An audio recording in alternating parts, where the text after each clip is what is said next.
ब्राह्मण, क्षत्रिय और वैश्य की सेवा करना शूद्रों का स्वाभाविक कर्तव्य है। असम के मुख्यमंत्री की टिप्पणी हाल में विवादों में घिर गई है। पूरा का पूरा विपक्ष इस टिप्पणी को लेकर असम के सीएम पर हमलावर हो गया है। हालांकि असम के सीएम की तरफ से उसके बारे में सफाई भी आ चुकी है। ऐसे में सवाल उठा है कि लोकसभा चुनाव से पहले इस तरह की टिप्पणी दलितों को साधने को संघ बीजेपी की कोशिशों को पलीता लगा सकती है क्या। सबसे पहले आपको बताते हैं कि हिमंता बिस्वा शर्मा ने आखिर ऐसा क्या लिख दिया था। दरअसल 26 दिसंबर को हिमंता बिस्वा शर्मा ने एक्स और फेसबुक जैसे अपने सोशल मीडिया हैंडल्स पर एक वीडियो अपलोड किया था। इसमें दावा किया गया था कि गीता के 18वें अध्याय का संन्यास योग का 44वां श्लोक है। उस एनिमेटेड वीडियो में कहा गया था कि कृषि कार्य, गौपालन एवं वाणिज्य वैश्यों का आयतन एवं स्वाभाविक कर्तव्य है। 3 वर्ण ब्राह्मण, क्षत्रिय और वैश्य की सेवा करना शूद्रों का स्वाभाविक कर्तव्य है। शर्मा ने यह भी कहा था कि भगवान श्री कृष्ण ने खुद ही वैश्यों और शूद्रों के स्वाभाविक कर्तव्यों के प्रकारों की व्याख्या की है। उनके इसी पोस्ट में बड़ा राजनीतिक विवाद खड़ा हुआ और विपक्षी नेताओं ने इसे बीजेपी की मनुवादी और पश्चिमगामी विचारधारा करार देते हुए इसकी आलोचना भी की। विपक्ष की कड़ी आलोचना के बाद शर्मा ने अपने सभी सोशल मीडिया मंचों से इस पोस्ट को हटाया, लेकिन सियासी संग्राम अभी खत्म नहीं हुआ है। अब यहां ध्यान देने वाली बात यह है कि वो कौन सा पोस्ट था जिसको लेकर इतना विवाद खड़ा हो गया। गीता के 18वें अध्याय का संन्यास योग का 44वां श्लोक आखिर कहता क्या है, जिसको लेकर विपक्ष ने इतना हंगामा काटा।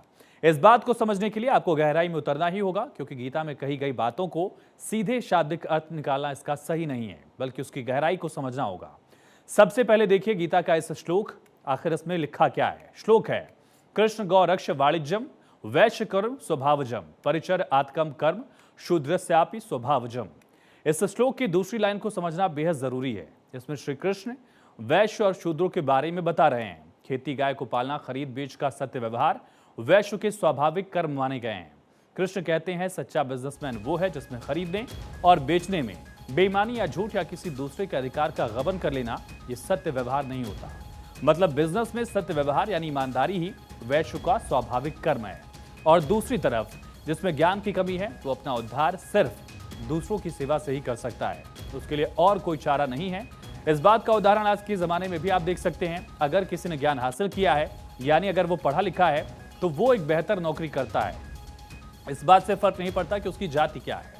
और दूसरी तरफ जो नहीं पढ़ा लिखा है वो लोअर रैंक की जॉब करता है, जो हायर रैंक के लोगों का ऑर्डर मानता है। अगर आप अपना ज्ञान बढ़ाते नहीं हैं तो आप शुद्ध की श्रेणी में आएंगे, और तब सबकी सेवा करना ही शुद्ध का स्वाभाविक कर्म होगा। कुल मिलाकर देखा जाए तो इस श्लोक आपको अपना ज्ञान बढ़ाने की सीख देता है, ना कि शूद्रों को लेकर इसमें कुछ गलत लिखा गया है। वर्ण व्यवस्था है, जाति व्यवस्था है, ये फर्क यहाँ पर एक सियासत का मुद्दा बन चुकी है। लेकिन सीधे सीधे शब्दों को लिख देने से असल मतलब सामने नहीं आता। कुछ ऐसा ही इस केस में भी हुआ, जिस पर असम के मुख्यमंत्री ने अपनी सफाई भी दी। उन्होंने कहा कि वो पोस्ट उनकी टीम की तरफ से गलत अनुवाद के साथ डाल दिया गया था, लेकिन इस पोस्ट को लेकर विपक्ष क्यों इतना हमलावर हो चुका है, ये समझना है तो आपको इसके पीछे की सियासी कहानी को जानना होगा। दरअसल उत्तर भारत में यूपी, बिहार से लेकर मध्य प्रदेश में अगड़ी जातियां बीजेपी का कोर वोटर है। इसमें भी ब्राह्मण ही बीजेपी के सबसे अहम वोटर्स माने जाते रहे हैं। और इसके अलावा पिछले कुछ सालों में बीजेपी ओबीसी और दलितों को भी अपने पाले में करने में कामयाब रही। जब बीजेपी के कोर वोटर में दलितों और पिछड़ों का वोट जुड़ जाता है तो बीजेपी अजय हो जाती है।